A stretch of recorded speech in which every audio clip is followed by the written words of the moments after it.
Fala, parceria! Professor Vareta na área e vamos parar de enrolação. É hora da revisão. Você batalhou, você já fez a primeira fase e você chegou na segunda fase da Unesp. Então vamos lá falar de revisão focado no que mais cai na segunda fase da Unesp. Roda a vinheta e vamos pro vídeo.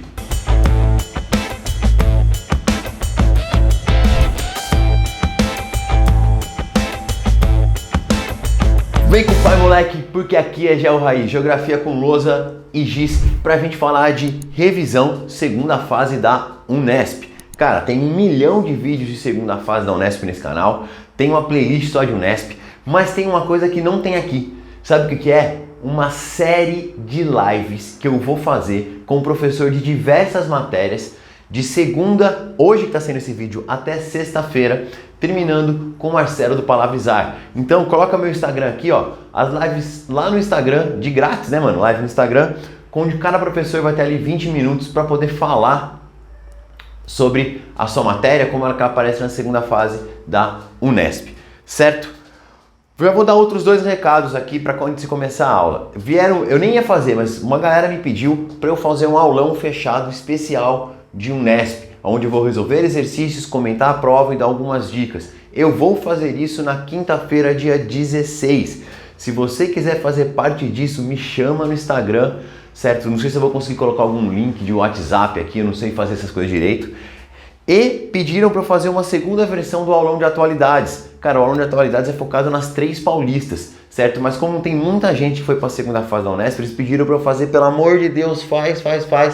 Vai no meu Instagram, tô organizando isso para tentar fazer no sábado, cara. Não sei se vai rolar, mas se tiver ali uns 5, 6 pessoas, eu já meto o louco e faço. Para de enrolar, todos os recados dados, curte esse vídeo, ajuda o canal. Estamos em busca dos 6 mil inscritos antes da segunda fase da Unesp. Então, vem com o pai. Quais são os temas mais cobrados? Cara, em Geografia Geral, 3 temas vão estar em destaque. Geografia Física, Meio Ambiente e Economia. Só que Geografia Física, ele é top 3 em todos os vestibulares. O que acontece? Se você ver as revisões de Geografia Física para a primeira fase da Unesp, para a primeira fase da Unicamp, para a primeira fase da FUVEST, você vai encontrar lá Geografia Física, certo? Por isso eu quis focar nos outros 2 temas. Vamos começar falando sobre meio ambiente. Meio ambiente é um tema enorme. Cara, em alguns outros vídeos eu já abordei os problemas. Eu sempre falo que esses vídeos de revisão eles são complementares, mesmo que seja de uma universidade para outra. Então, às vezes um tema que eu falei mais, às vezes da FUVEST eu falei mais sobre os problemas ambientais em si, e aqui eu quero focar nos encontros e protocolos. Se você lembrar a prova do ano passado, cara, caiu lá sobre o Acordo da Basileia, que nunca ouvi falar na vida, só lá na prova, mas dava para fazer porque eu conhecia todos os outros. Então vamos lá. Meio ambiente. Cara, a partir aí da metade do século XX, os impactos ambientais começam a ser mais sensíveis, principalmente poluição do ar, chuva ácida e perda de biodiversidade, que vai fazer com que comece a ter um debate ambiental e esse debate vai culminar na Conferência de Estocolmo de 72. É a primeira conferência do meio ambiente. Ela é bem menor e ela tem como característica não ter chego a nenhuma conclusão, não ter tirado nenhum documento. Alguns países falavam em desenvolvimento a qualquer custo, alguns países falavam em desenvolvimento zero. Cara, essa polarização tem a ver tudo a ver com o Brasil, não chegou a consenso nenhum. Por isso, ela acabou sendo uma conferência sem grandes impactos. Porém, depois dela e antes da Rio 92, a ONU criou uma comissão chamada de Comissão Brundtland, é o nome de uma norueguesa que chefiou essa comissão, que tinha como objetivo juntar aqueles polos antagônicos, o desenvolvimento a qualquer custo e o desenvolvimento zero. E em 86, 87 surge o conceito de desenvolvimento sustentável, bem aqui nesse meinho, que é o conceito onde a gente vai se basear todo o processo de desenvolvimento que a gente vai tentar fazer a partir de então.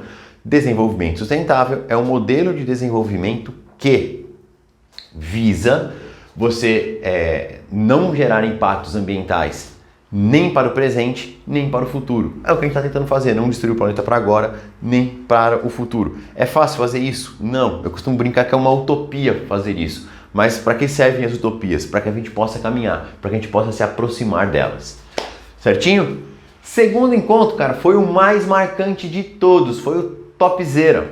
A Rio 92, que pode aparecer com o nome Eco 92 ou com o nome Cúpula da Terra. Esse encontro juntou chefes de estado de vários países do mundo no Brasil, líderes da sociedade civil, de ONG, Greenpeace, WWF, um monte, para tentar discutir como a gente construir um desenvolvimento sustentável voltado para o século XXI.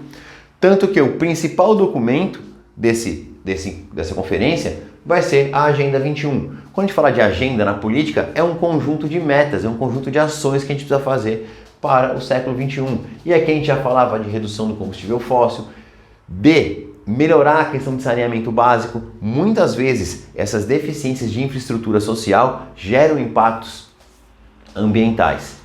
Extremamente importante. Na Rio 92 a gente vai criar 3 conferências. A conferência sobre biodiversidade, a conferência sobre desertificação e as COPs, Conferência das Partes, que são as conferências que debatem o aquecimento global, que debatem as mudanças climáticas. Isso, essa mesmo que você ouviu falar, de onde saiu o Acordo de Paris, de onde saiu que foi agora a COP26. Essas conferências são criadas em 92, então praticamente tudo que a gente tem de estrutura de debate ambiental é criado aqui em 92. Ela foi tão importante que as outras conferências foram conhecidas como Rio+10 em Joanesburgo, na África do Sul, e Rio+20 de novo no Brasil. Essas duas sem grandes impactos, certo? Eles apenas viam o que deu certo, o que deu errado. Na Rio+10 em Joanesburgo, eles tiram a Agenda 21 e criam outro documento, que são as metas do milênio, que tenta conciliar metas ambientais e metas sociais, como redução da desigualdade, universalização do saneamento básico. A Rio 2020 foi a que chegou a menos consenso. A Rio 2020 aconteceu 20 anos depois, então em 2012, cara, e ela foi tão ruim, mas ela que ajudou a... Quando você tem algo muito ruim, você tenta melhorar, né? A gerar o Acordo de Paris de 2015. Mas para um pouquinho e vamos aqui falar de alguns outros protocolos que aconteceram ao longo dessas discussões. Em 1987, foi assinado o Protocolo de Montreal. É conhecido como o protocolo de maior sucesso quando se fala da questão ambiental. O Protocolo de Montreal visava acabar, extinguir o uso do CFC, os clorofluorcarbono, que você tinha em spray, aerosol, geladeira, ar-condicionado. Eles são conhecidos como os gases refrigerantes e eles subiam na atmosfera, chegavam lá na estratosfera, na camada de ozônio, reagiam com a camada de ozônio e criavam o famoso buraco na camada de ozônio. O que eles conseguiram fazer aqui? Criaram um processo de mudança da proibição do uso do CFC, conseguiram achar outros gases que tinham o mesmo efeito para a produção, né? Para poder fazer geladeira, esse tipo de coisa, porém sem um impacto ambiental. Tanto que hoje você nem fala mais de buraco na camada de ozônio. É um problema que já foi minimizado, porque sem a emissão de CFC, a camada de ozônio ela vai se formando novamente, vai se reconstruindo e hoje não é mais um problema. Então, só para você lembrar, falou do Protocolo de Montreal, CFC. Outro protocolo importante é o Protocolo de Cartagena. Cara, ele é um protocolo que vai lidar com a ideia da biodiversidade e ele que vai regulamentar a produção e uso de transgênicos no mundo. Ele surge naquela discussão do crescimento da produção transgênica, das pesquisas transgênicas no final do século XX, início do século XXI. Então, se eu ouvir falar de Protocolo de Cartagena, ele está ligado à biodiversidade e ele rege a questão dos transgênicos. Indo para os mais importantes, o grande problema do mundo, talvez seja o grande desafio do século XXI, é a gente lidar com aquecimento global. Cara, é o desafio do século. Olha eu contando as coisas da minha vida. Eu estou para comprar uma casa, ainda não vai ser construir uma casa, mas uma das coisas que eu quero é colocar células fotovoltaicas para que ela seja uma casa mais sustentável. Se for possível, colocar cisternas para captação de água. E quando eu tiver com uma grana para poder construir realmente a minha casa, eu vou contratar, eu tenho até uma amiga arquiteta que trabalha com isso, a construção de casas sustentáveis, com reaproveitamento de água, com geração de energia, com forma de melhor uso térmico, então de onde bate o sol. Isso é o que eu posso fazer para tentar ajudar o mundo contra esse problema.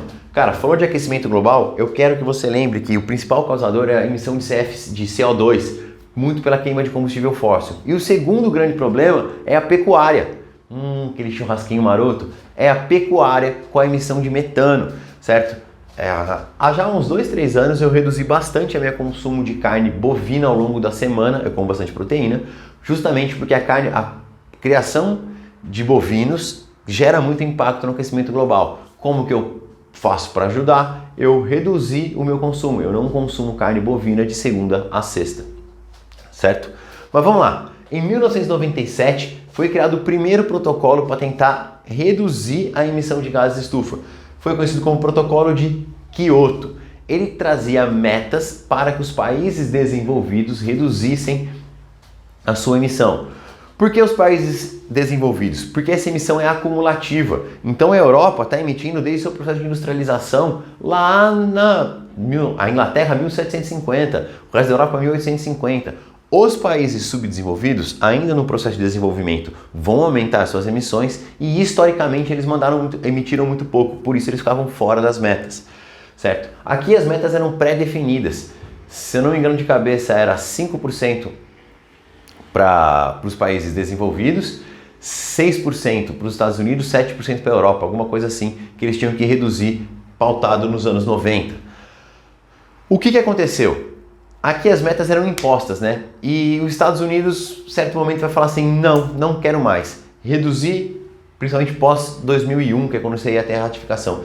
Reduzir as emissões vai transformar minha produção em algo mais custoso, vai ter impactos econômicos e não vamos mais não vamos fazer essa redução. Então os Estados Unidos, que naquela época era o maior poluidor do mundo, ele se retira. Quando ele se retira, vários países se retiram e esse protocolo acaba sendo um protocolo que deu errado, não conseguiu ter grandes impactos. Um tempo depois, em 2015, nós vamos ter... Vou pegar um giz aqui, só um segundo. Voltei. Olha lá, faltou fazer um aqui. Nós vamos ter o acordo, que é o acordo vigente até hoje, que é o Acordo de Paris, certo? Foi criado em 2015 em uma das COPs. E esse acordo é o acordo vigente até hoje na hora de você falar das reduções. O que esse acordo tem de importante? Primeiro, ele tinha sido aceito por todo mundo, o Trump tirou os Estados Unidos, mas agora o Biden já voltou, e ele falava com metas voluntárias, cada país escolhe o quanto quer reduzir. A parte boa foi que todo mundo acabou aceitando o acordo. A parte ruim, e que foi a discussão desse ano, foi a discussão de 2021, mesmo se todo mundo cumprisse as suas metas voluntárias, a gente não conseguiria conter o aquecimento global abaixo de 1,5 graus até 2100. Por quê? Porque todas as metas são relativamente baixas. Então, a conferência, a COP26 desse ano em Glasgow, foi justamente para tentar trazer metas mais ousadia e alegria, com mais ousadas para essa redução. Certinho? Pô, cara, faz tempo que eu não falo de todos os protocolos de uma vez assim, acho que ficou legal. Vamos agora para a parte de economia. Cara, e economia é muito amplo e eu tentei olhar o que dentro de economia aparecia mais. Aqui eu posso falar que muitas coisas se correlacionam, mas vamos lá. Um tema que apareceu bastante nos últimos 5 anos foi blocos econômicos. Quando você pensar em blocos econômicos, você tem que falar sobre os tipos de blocos. Eu tenho um vídeo sobre tipos de blocos, tá? Se você procurar aí no canal, você vai achar. Então, o que é uma área de livre comércio? O que é uma união aduaneira, que é o caso do Mercosul? O que é um mercado comum? E o que é uma união econômica e monetária? Que é quando você já tem uma moeda comum, um banco central comum, que é o caso da União Europeia, certo? Então, saber distinguir os tipos de blocos e dar exemplos. Quando a gente falar dos principais blocos, cara, os blocos que você vai ter muita gente falando é a União Europeia. Cara, União Europeia é o bloco mais bem sucedido, chegou ao maior nível de integração, certo? Composto aí por 27 países, só que ela ganhou um baque em 2016, o Reino Unido, a terceira maior economia da União Europeia, pediu para sair, é o tal do Brexit. E esse foi um processo muito conturbado de saída, que demorou anos e anos e anos, e hoje tem dificultado bastante a economia do próprio Reino Unido.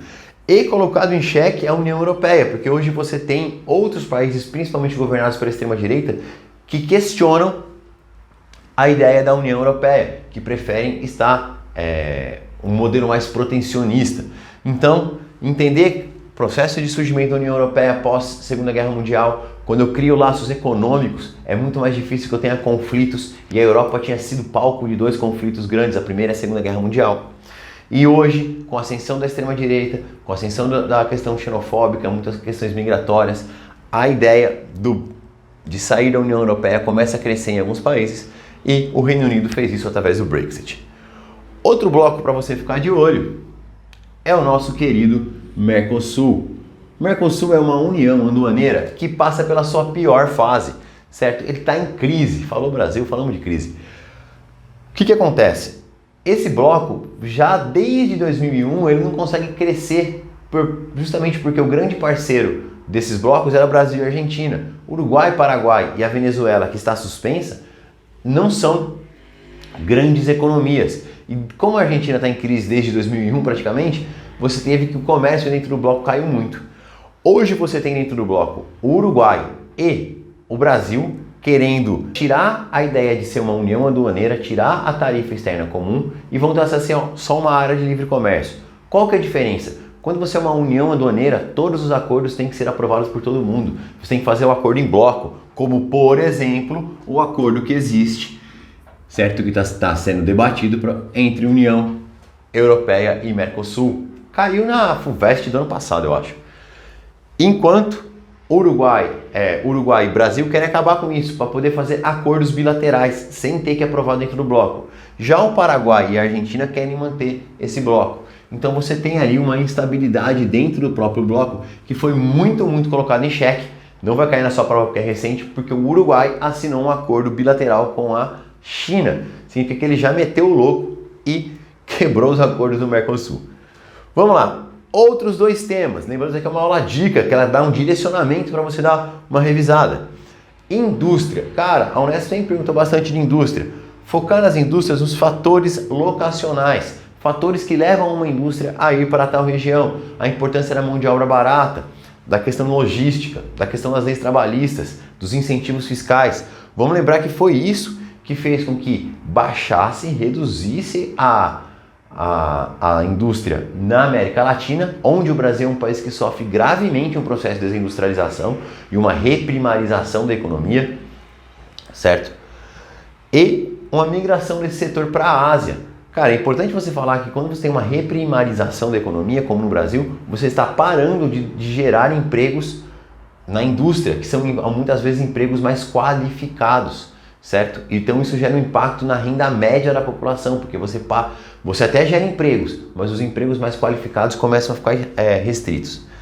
Lembrar da sua indústria 4.0, cara, aonde entra a internet 5G, aonde entra a ideia dos dados. Cara, hoje as empresas vendem dados.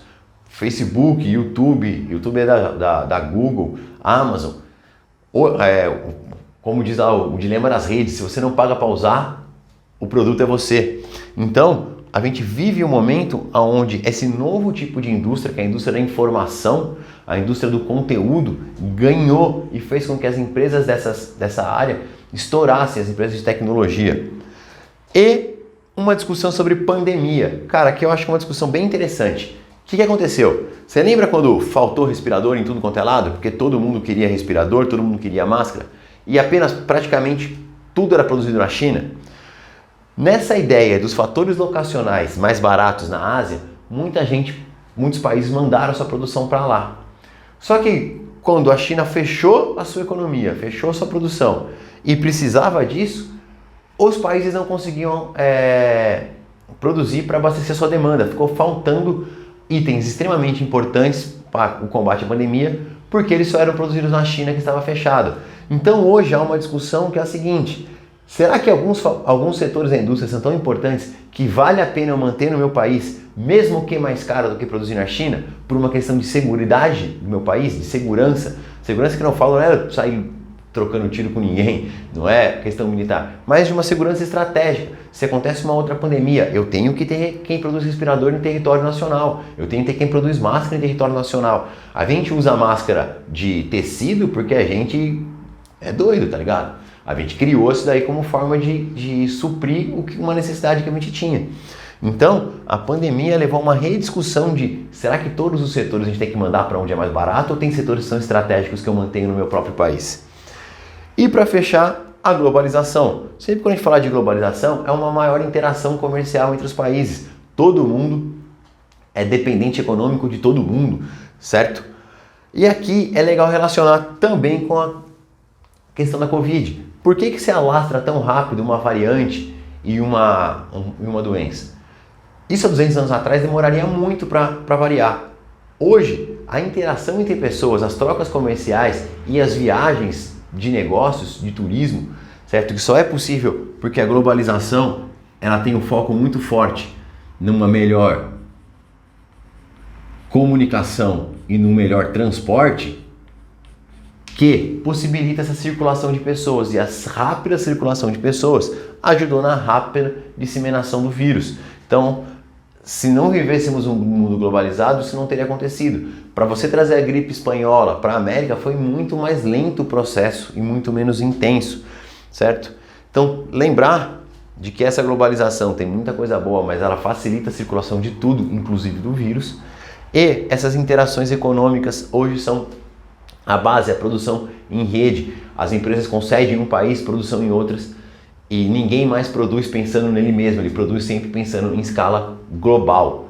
Certinho? Cara, revisãozinha, pai bola pra você. Lembrando, você quer um aulão fechado? Vem com o Pai Moleque, me chama aqui em algum lugar, ou lá no Instagram, que é sempre que eu respondo rápido.